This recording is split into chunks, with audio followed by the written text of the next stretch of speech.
여행 많이 다녀보셨죠? 네. 외국에 여행 다닐 때 참 기분 좋아요. 선글라스도 끼고 카메라도 가슴에 딱 메고 돈주머니도 이 허리에 꼭 앞으로 차고 모자도 쓰고. 제가 3년 전에 파티마로 성지순례를 가게 됐어요. 한 60분, 전국에 60분하고 성지순례를 가게 됐어요. 전국에서 오니까 시간들이 다 각자잖아요. 2시간 전부터 모이라고 그랬는데 착한 사람들이 참 제 시간에 다 왔어요. 그래갖고 이제 여권 수속을 하고 다 들어갔어요. 한 분이 안 오는 거, 한 분이. 목포에 있는 분이 아무리 기다려도 다 들어갔는데, 그래서 나하고 이제 우리 가이드하고 초조하게 전화를 해서 어디쯤이냐, 차가 막힌다, 빨리 와라. 그분이 딱 도착을 했어요. 그런데 비행기 수속 거의 이제 한 20분 전에 도착을 하셨어요. 근데 정말 멋있게 하고 왔어요. 뭐 선글라스도 그냥 까만 거 끼고 막 모자도 하고 막 카메라도 막 또 캐리어도 막 2개 막 여권 내놓으라고 여권. 그랬더니 이분이 막 뒤지더니 여권을 안 갖고 왔다는 거. 여권을 너무 늦게 도착한 바람에 결국은 그분은 다시 발길을 돌려서 목포로 갈 수밖에 없었어요. 남들은 기분 좋게 파티마를 향해서 성지를 떠났는데 그분만은 여권을 준비하지 못해갖고 성지를, 비행기를 탈 수 없었어요. 예수님이 아무리 좋은 뭐예요? 내가 예수님을 맞이할 준비가 돼 있어 없어요? 준비가 안 돼 있는 사람은 여들 많어 적어요? 너무 많아요. 저는 이런 생각 많이 해요. 우리들이 죽었는데 딱 죽으면 다 아무것도 없는 줄 알았더니 하늘이 쫙 열리더니 베드로 성인이 딱 나타나갖고 비행기 타고 가야 된다. 자, 여권 내놔라. 나 여권이 없는데요. 돌아가려고 해도 돌아갈 수 있어요, 없어요? 돌아갈 수가 없어요. 저는 우리 2층 집에 살던 분이 예전 얘기예요. 한 30년 전 얘기예요. 내가 신학생 때 2층 집에 있던 분이 한 15년 동안 당뇨로 고생을 했어요. 근데 그분이 돌아가시기 3일 전에 갑자기 수녀님을 찾는 거예요. 성당 안 다니셨던 분인데, 그래서 부인이 당신 왜 성당도 안 다니던 양반이 갑자기 수녀님을 찾느냐고. 내가 이렇게 누워서 비몽사몽 이렇게 있는데 비행기가 한 대 왔는데 나보고 비행기를 타라고 그러더라. 비행기를 타보니까 신부님, 수녀님이 비행기에 꽉 차 있는 딱 한 자리 남아있는데 수녀님이 나한테 여기가 당신 자리라고. 그리고 이 사람 정신을 깬 거예요. 성당 평생 안 다녔는데 꿈에 신부님, 수녀님이 꽉 차 있는 비행기, 이제 당신 데리고 올라갈 비행기라고. 그래갖고 이분이 수녀님 득달같이 불러갖고 대세 받고 병자성사 받고 성체까지 영하고 돌아가셨어요. 이분은. 그분은 하늘나라 여권 마지막에 챙긴 거 안 챙긴 거예요? 챙긴 거예요. 그래서 싹 올라간 거죠. 우리 인생 살면서 정말로 중요한 거 빼먹고 사는 사람들 많아요. 그게 뭐냐면 바로 신앙생활이에요. 신앙생활. 신앙생활은요, 우리 인생의 이정표하고 똑같은 거예요. 내가 지금 이 길을 잘 가고 있는가 안 가고 있는가 중간중간 여러분들 이정표 확인해요, 안 확인해요? 확인하죠? 부산까지 가려면은 여기 지금 내가 지금 대전을 지나가고 대구를 지나가고 경주를 지나가고 부산 이정표 확인 안 하고 그냥 대전에서 잘못 가려갖고 전주로 갔어. 확인 계속 안 하고 어디로 가요? 목포로 가요. 목포. 신앙생활이라는 건 바로 이정표예요. 당신 인생 지금 제대로 살고 있나? 주일마다 나가서 확인하는 거 안 확인하는 거예요? 확인하는 거예요. 요즘 인생 이정표 없이 살다가 깜깜한 어둠을 헤매는 사람들 텔레비 속에 많이 봐요, 안 봐요? 많이 보죠? 제가 정말로 존경하는 우리 교구 신부님이 한 분 계세요. 이분은 이제 은퇴하셨어요. 나이가 70이라. 날개만 안 달렸지 천사야, 천사. 이분이 미사를 이렇게 봉헌하는 걸 보면은 저분이 천사지. 후배 신부들 사랑하고 선배 신부님들 깍듯이 모시고 정말로 나하고 똑같이 위암 수술한 선배 신부님인데 여러 가지로 선배죠. 너무 존경스러워요. 근데 이분이 어머니가 2011년 1월 9일 날 돌아가셨어요. 근데 어머니가 93살에 돌아가셨어요. 93살. 얼마 전에는 우리 교구 신부님 어머니가 100살에 돌아가셨죠. 여러분들은 몇 살까지 살 것 같아요? 여러분들은 110살, 120살까지 살아요. 며칠 전에 미국에 살던 분이 저한테 내셔널 지오그래픽 잡지를 하나 보냈어요. 지금 태어난 애들은 정확하게 120살까지 산대요. 근데 어쨌든 이 민기순 마리아 할머니가 93살에 돌아가셨는데, 이 할머니가 명성황후 3대 직계손이에요. 직계손. 그리고 이 집은 신앙이 얼마나 좋은지 신부님 외할아버지가 그 용인 천리성당 옛날에 초대 본당 회장이었는데 멀리에 성당이 있었어요. 집이 있었어. 큰 집이. 근데 매일 미사 참여하고 싶어갖고 성당 바로 앞에 조그만 집에 있는 교우하고 집을 바꿨어요. 왜 바꾸냐? 나 하느님 집 가까이서 살고 싶어. 그래갖고 우리 큰 집으로 가. 난 여기 와서 살 테니까. 성당 밑에서 산 분이에요. 여기 계신 분들도 성당 근처에 집 구하려고 그러는 분들 계셔 안 계셔요? 계시죠? 그런 분들 하늘나라 여권 늘 챙기는 분들이에요. 근데 이 할머니가 신부들을 얼마나 예뻐하는지 몰라요. 저도 이제 할머니 이제 집에 한번 놀러를 간 적이 있는데 자기 아들 만지듯이 나를 막 얼굴을 주물르면서 신부님 내가 평화방송 맨날 본다고 내 신부님 팬이라고 삼계탕을 만들어 주시는데 얼마나 맛있든지 하여튼 당신 아들같이 사랑이 정말로 많은 할머니였어요. 이 할머니가 이제 6남매를 낳았는데 제일 큰 아들이 신부가 된 거예요. 그것도 이 신부가 할머니가 옛날에 결혼했는데 5년 만에 생긴 아들이에요. 5년 만에. 그걸 또 하느님한테 봉을 한 거죠. 정말 기가 막힌 할머니야. 근데 이제 할머니가 이제 돌아가실 때쯤 돼갖고 신부님이 갖고 마지막 병자성사를 해주는데 할머니가 묵주를 이렇게 붙들고 계시더래요.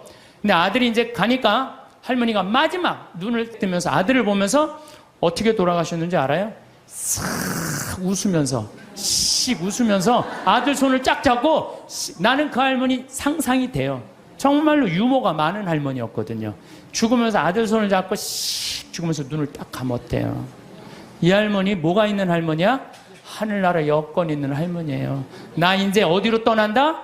하늘나라 여행 떠난다. 평생 하느님 믿고 살았으니 그리고 아들 손을 잡고 싹 웃으면서 난 또 그렇게 죽는 사람 세상에 처음 봤어요. 죽으면서 싹 웃으면서 죽는 사람 몇 명이나 될 것 같아요? 그렇게 많지 않아요. 여러분들도요 평생 하느님 열심히 믿었잖아요. 그럼 돌아가실 때 어떻게 돌아가실 수 있어요? 하늘나라 비행기 탄다. 싹 웃으면서 돌아가실 수 있어요. 저는 그게 참 저한테 굉장히 묵상거리예요. 하늘나라 여권 있는 사람들은요 죽는 게 하나도 안 무서워요. 이제 비행기만 타면 어디로 가? 하늘나라 올라가는 거야. 근데 뭐가 무서울 게 있다고 안 죽으려고 빠둥빠둥거리고 그래요. 나 조금 있으면 이제 하늘나라 타고 올라가는 건데. 여러분들 어느 날 거미가 나뭇가지에서 쫙 줄을 타고 내려와갖고 집을 졌어요. 이 육각형 정방향으로 싹 집을 졌어.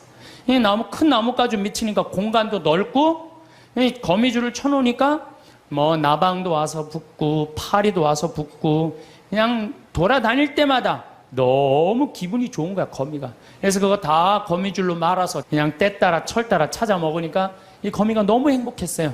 근데 오늘같이 이렇게 안개가 자욱한 날 거미줄 손을 보려고 쫙 다녀봤어. 근데 끊어진 것도 있고 이러는데 하늘로 이렇게 줄이 하나 나 있는 게 눈에 거슬리는 거예요. 이게 뭐지? 이건 다른 거미줄하고 연결도 안 돼 있어갖고 여긴 파리도 안 붙겠네? 나방도 안 붙겠네? 이런 쓸데없는 줄은 끊어버려야지.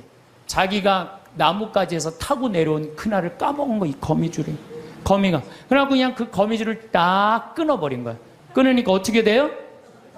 땅바닥에 떨어져갖고 그냥 지나가는 짐승 발에 밟혀서 자기도 죽고 그 화려한 넓은 거미줄도 다 요절이 나는 거죠. 여기 계신 저나 여러분들 누구 타고 내려왔어? 하느님 타고 내려온 거예요.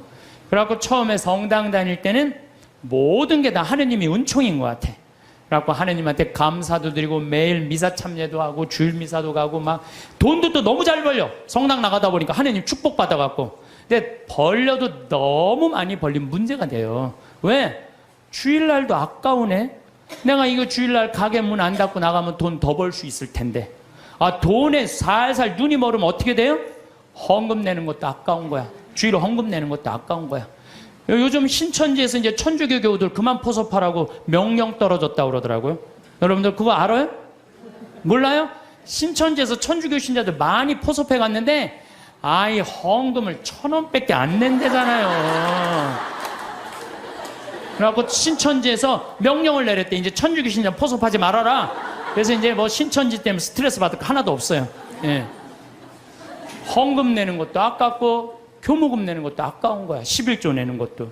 더욱이 내가 돈이 많으니까 성당 질 때마다 회장들이 와서 더 내라고 그러네. 신부님도 날 보면 더 내라고. 그냥 점점 성당이 부담스러운 거. 내 돈 뺏기는 것 같은 게. 그래서 점점 성당을 나가기 싫어. 근데 새로 본당 신부님이 오셨는데 마음에 안 들어도 너무 마음에 안 드는 신부님이 온 거야. 강론도 정치 얘기만 하고 사회 얘기만 하고 마음에 안 드는 거야. 냉담 핑계로 최고로 좋은 핑계가 뭐예요? 본당 신부예요. 나 본당 신부가 마음에 안 들어서 성당 안 나간다. 여러분들 본당 신부가 여러분들 하느님하고 인연 끊는데 그게 이유가 된다는 건 말이 안 돼요. 본당 신부가 마음에 안 들면 보좌 신부 미사에 나가면 되잖아요. 그렇잖아요. 아니 보좌 신부도 마음에 안 들면 옆 성당 나가면, 요즘 성당이 얼마나 많아요. 조금만 가 옆 성당인데 그게 뭐가 이유가 돼요. 아니 그 옆 성당도 마음에 안 들면 명동 성당에 가면 명동 성당에. 그건 다 냉담의 핑계예요. 성당이 어둡다, 뭐 강론이 길다, 다 냉담의 핑계야. 그래갖고 딱 줄을 끊어버렸어. 그러면은 어떻게 돼요? 내가 그동안 쌓아놓았던 모든 게 한순간에 끊어지는 거예요. 근데 현대인들은 그거를 몰라요. 그러면 신부님, 하느님 열심히 믿는 건 뭐예요? 하느님 열심히 믿는 건 하느님 꽉 붙잡고 살면 돼요. 여러분들 우리 그네 타는 거 아시죠? 단오절날 그네 탈 때 어때요? 뒤에서 밀어주면 그네 타는 사람 어떻게 해요? 저 위에서부터 내려온 줄 어떻게 잡죠? 꽉 잡고 있어요. 그래갖고 뒤에서 밀어주면 그 줄만 잡으면 웬만하면 안 떨어져요. 근데 그냥 그네 탈 때 자기 좋다고 그냥 뒤에서 밀어주는데 줄 안 잡고 있으면 어떻게 돼요? 하늘로 날아가는 거예요. 날아가고 떨어져갖고 그냥 얼굴 코뼈 깨지고 그냥 쓸리고 막 이러는 거예요. 하느님 믿는 거는 어떻게 믿어야 되느냐? 꽉 잡아야 돼요.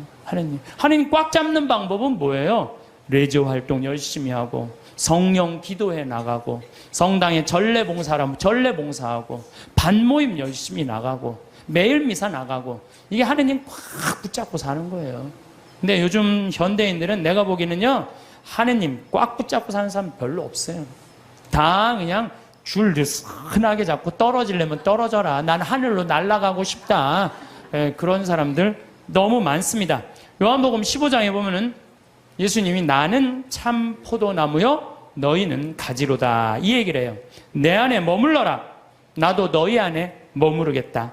가지가 포도나무에 붙어 있지 않으면 스스로 열매를 맺을 수 없는 것처럼 너희도 내 안에 머무르지 않으면 열매를 맺지 못한다. 너희는 나 없이 아무것도 하지 못한다. 주일날 나가는 거 귀찮다고 본당 신부 강론이 마음에 안 든다고 줄 놔버리면은 우리는 그냥 끝나는 거예요. 제가 얼마 전에 세례받고 신학교 가고 그 다음에 거기서 신부된 수원교구 조원동 주교자 성당에 강의를 가게 됐어요. 근데 보통 출신 성당에 강의 잘 안 가요. 왜? 어렸을 때 나 코 올리고 맨날 나 사고 치고 다녔던 거 다 본 분들이 그냥 다 아직도 있는데 그 성당에 왜 가요? 동창 신부들도 그러더라고요. 야, 너 그 출신 성당에 가서 강론하는 거 아니야. 예수님도 예언자 고향에서 존경받지 못했다는데 네가 뭐라고 그냥 거기 출신 본당에 가서 강의하느냐? 그리고 내가 한마디 했어요. 나는 걱정 하나도 없다. 나는 예언자가 아니다. 예수님은 예언자시지만 나는 그냥 일갓 하나의 그냥 신부다, 신부. 이제 강의를 갔어요. 정말로 30년 전에 본 사람이 그대로 다 있는 거예요. 하나도 안 죽고 다.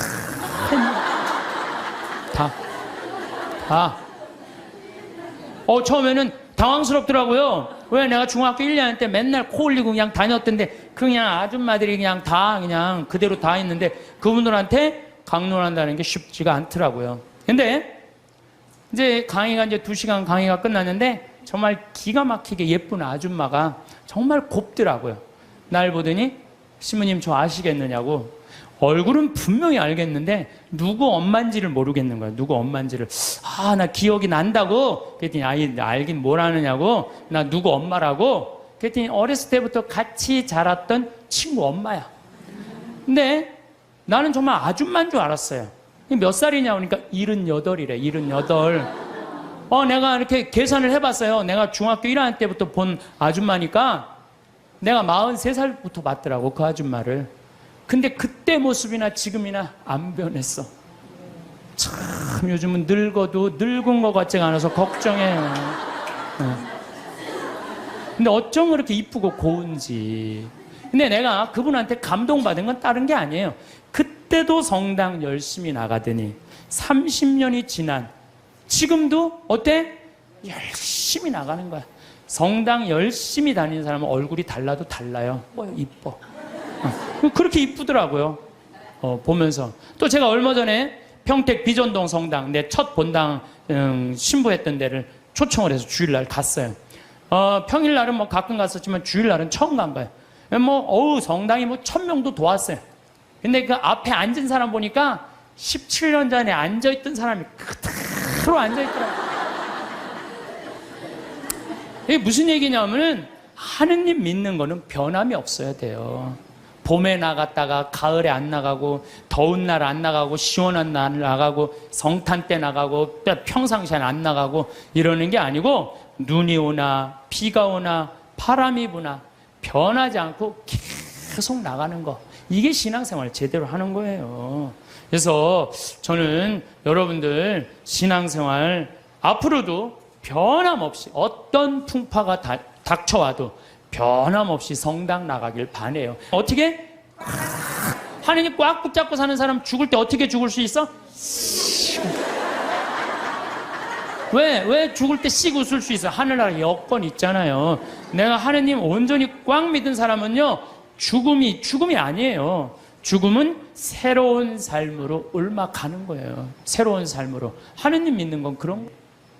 그런데 저는요, 가끔 믿음이 흔들릴 때가 있어요. 꽉 붙잡고 사는데 이게 정말로 하느님이 계신가 안 계신가 의심스러울 때가 있어요. 여기 계신 분들도 그럴 때 있어요, 없어요? 그거는요, 저도 그래요. 믿음하면서 계신가 안 계신가 이거 의심 안 하는 사람 한 사람도 없어요. 심지어 성인들도요, 극도의 유혹을 받는다고 그래. 신앙생활 하면서 의심을 하는 건 당연한 거예요. 근데 혹시 여기 계신 여러분들 가운데 내가 태어난 날 의심하는 분들 계셔요, 안 계셔요? 네? 태어난 날 의심하는 분 있어요, 없어요? 만약에 태어난 날 의심하면 내가 있는 존재를 의심하는 거, 안 의심하는 거예요? 그런데 혹시 여기 태어난 거 보신 분 계세요?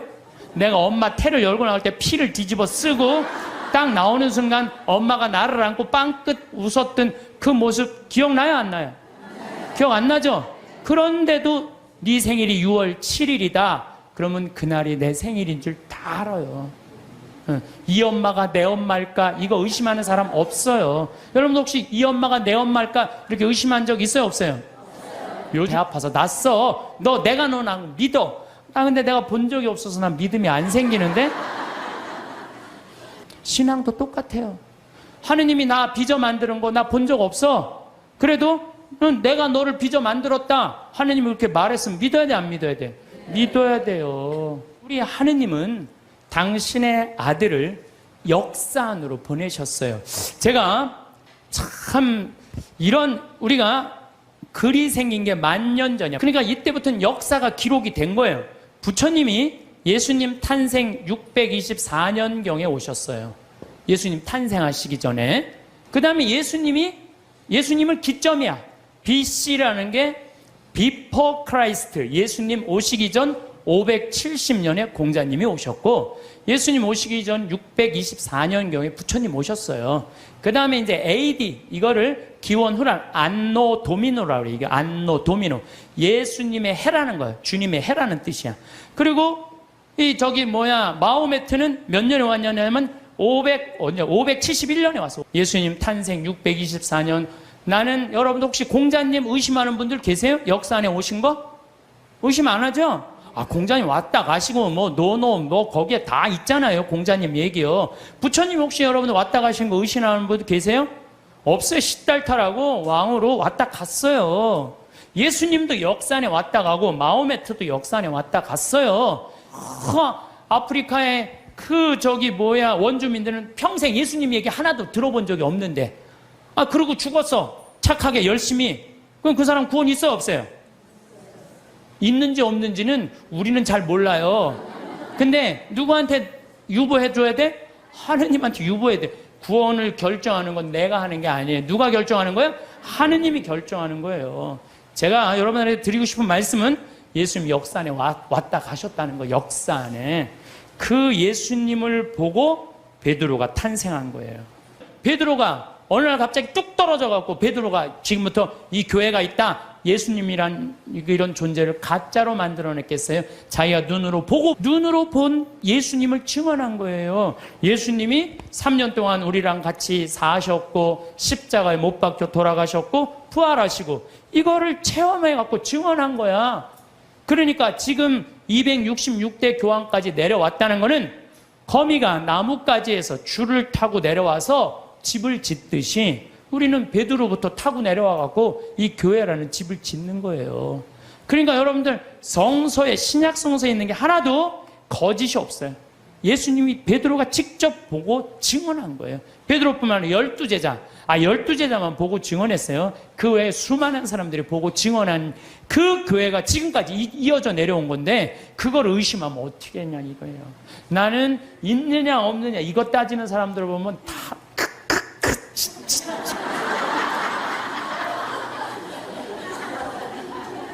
가슴이 답답해요. 어떻게 그렇게 의심이 많아요?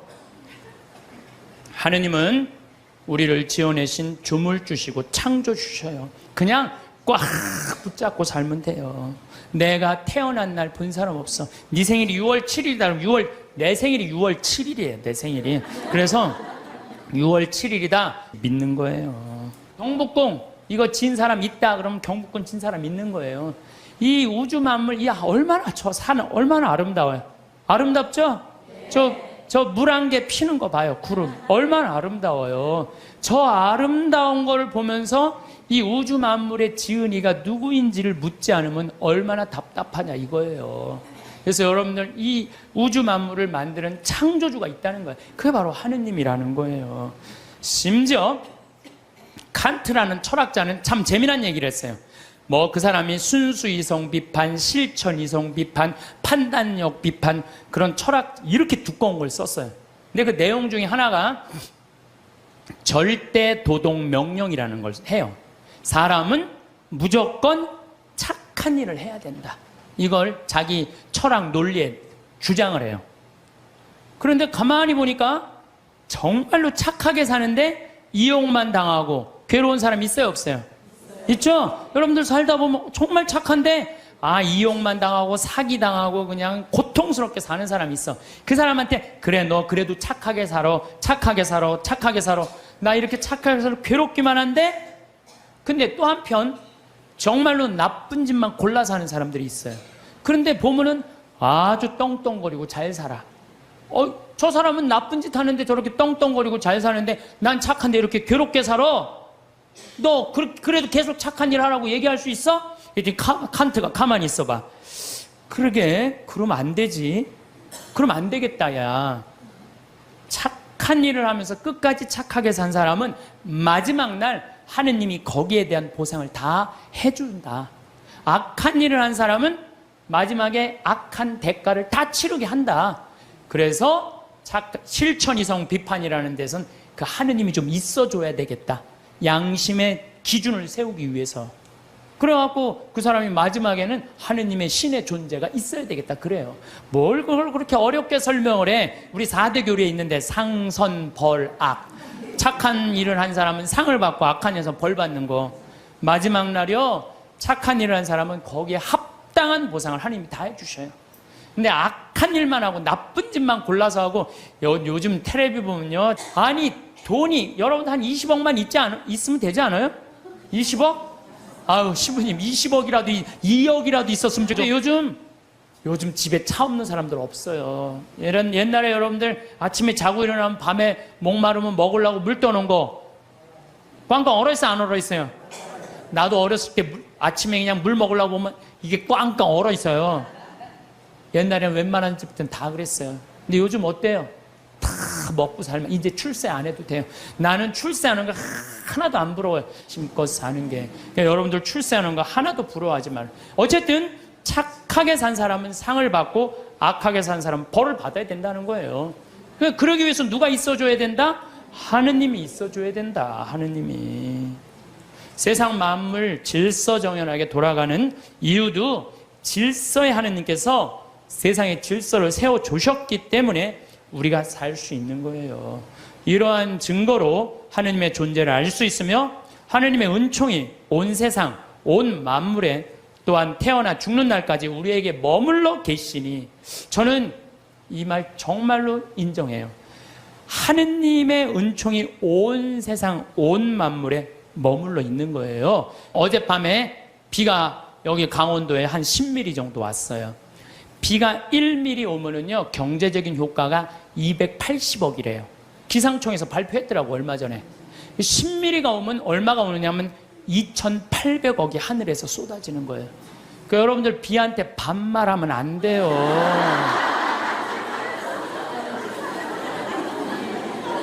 근데 우리는 얼마나 건방지냐 하면은, 비 왔네? 비 오고 있네? 이게 말이 돼요? 비 오시네. 비 오시네. 빗님 오셨네. 이래야지. 내가 우리 여기 지금 고추를 2만 포기를 심어놨어요. 3,000평에다가. 근데 10일 동안 빗님이 안 오셨어요. 그러면은 10일 정도 안 오면요, 말라요. 마르기 시작하면요, 고추가 마르는 게 아니라 내가 입이 바짝 내가 말라요. 감자, 옥수수 지금 3,000평, 5,000평 다 심어놨어요. 근데 어젯밤에 이렇게 누워서 자는데 빗님 오는 소리가 들리더라고요. 난 미소가 싹 젖이는 거예요. 하느님 감사합니다. 우리 고추들이 싱싱하게 자랄 수 있도록 빗님을 내려주셔서 감사합니다. 사실은 저 빗님한테 존댓말 하는 사람만 물을 쓸 수 있어요. 막 반말하고 비 왔네. 아유 지겨워 짜증나. 빗님이 오시는 게 얼마나 중요한데 그걸 지겹다고 그래. 농민들한테는요 저게 생명이에요, 생명. 내가 한번 재작년인가 3년 전에 배추밭에 가을 마른 장마가 왔어요. 가을 동안 한 번도 빗님이 안 오셨어. 저 강물을 터서 하는데요, 그 전기, 노력, 돈이 얼마가 들어가는데요. 그걸 전국적으로 다 한다고 생각을 해봐요. 그러니까 1mm 오면요 280억 내려주시는 거 맞는 거예요. 더욱이 지금 이 어두움을 밝히기 위해서 등을 켜놨잖아요. 우리 한 달에 전기세 500만 원 나가는데 이 큰 건물을 유지하려면은, 근데 낮에 태양이 비춰갖고 온 세상을 밝혀주잖아요. 그걸 전기로 쓰려고 생각을 해봐요. 돈이 얼마가 될 것 같아요? 빗님 공짜로 쓰지, 태양빛 공짜로 쓰지. 이걸 공짜로 쓰면서도 하느님의 이 은총을 저버리면 어떻게 하냐 이거예요. 여러분들 더워갖고 저 에어컨 지금 틀어놨잖아요. 저 에어컨만 틀면 우리가 100만 원, 150만 원 전기 확 올라가요. 근데 저 우리 생태마을 앞에 나가면 느티나 바람이 싹 불으면 기분이 얼마나 좋아. 그 바람을 마저도 감사한 거예요. 그걸 에어컨 바람으로 만들어내려면 원자력 발전소 그냥 26개 다 가동해도 못해요. 우리는요 정말로 걸을 때나 눈을 뜰 때나 잠을 잘 때나 공기는 또 어때? 내가 또 이 스킨스쿠버 다이빙해요. 그 물속에 들어갈 때 30분 그 마시는 그 공기통 사는 게 3만 원이에요. 3만 원. 30분 마시는데 여러분들은 지금 하루 종일 공짜로 얼마나 돼요? 이게 여러분들이 저 앰뷸런스에 실려갈 때 그 산소호흡기 되면 그건 더 비싸요. 36만 원인데 36만 원. 그러니까 그냥 하루 24시간 숨 공짜로 쉬면은 여러분들 거의 1,000만 원 280억 내려주시지, 1,000만 원 공짜로 내려주시지. 그런데 이게 감사하지 않고 살면은 이게 어찌된 일이냐, 그 얘기예요. 참, 하느님 은총 없이 되는 일 하나도 없어요. 하느님의 그 은혜를 저버릴 수 없음은 아들이 어버이 덕에 먹고 그 집에 살며 그 살림을 쓰면서 함부로 제가 잘난 체하며 부모를 무시하며 섬김과 근본을 갚는 뜻을 모르면 효도입니까? 불효입니까? 여러분들 태어나갖고 엄마 아버지 세간살이 써야 안 써요? 쓰죠?